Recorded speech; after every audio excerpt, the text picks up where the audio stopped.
Brought to you by Penguin. The Philosophy of an Explorer by Erling Kagge. Read by Atli Gunnarsson. Forward. Ground yourself in nature. When I am feeling cold beneath the open sky, there's an easy way to warm up. I pull the hood of my anorak over my head, draw the zipper up to my throat, and pick up my pace. When my body heat returns, first in my torso, and then down my arms to my wrists, and finally underneath my fingernails, I can stop. Then I take out a mandarin, peel it and slowly suck out the juice by pressing each section gently against the roof of my mouth with my tongue.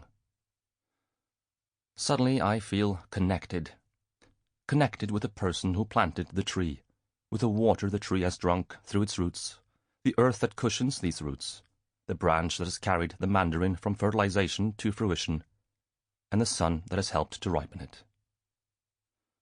And I feel grateful. Grateful for being warm again, and for the feeling of being in contact with the rhythms of nature. At other times, when I'm out on a walk, it's as if I'm not thinking at all. At any rate, I seldom notice any activity along the way. My mind goes into hibernation, and only very occasionally a solitary observation will cross it. How the snowflakes beneath my skis are created by a tiny drop of water 10 or 20 kilometers above the Earth's surface, becoming, piece by piece, a six-sided prism consisting of 90% air.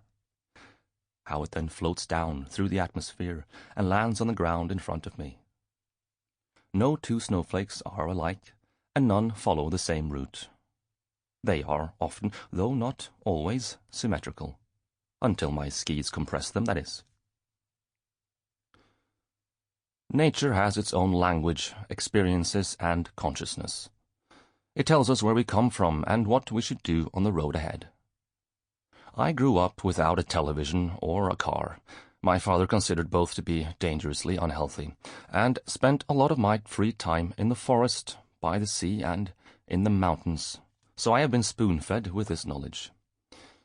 Today, when we are expected to be available at all times, grounding yourself in nature can be hard.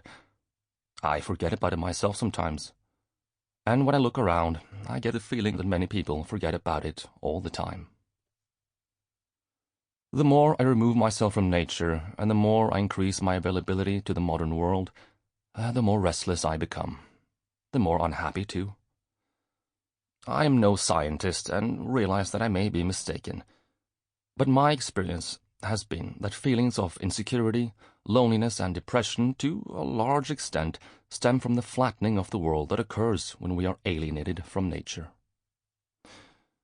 There is, of course, much to be said in favor of man-made environments and new technology, but our eyes, nose, ears, tongue, skin, brain, hands, and feet were not created for choosing the road of least resistance.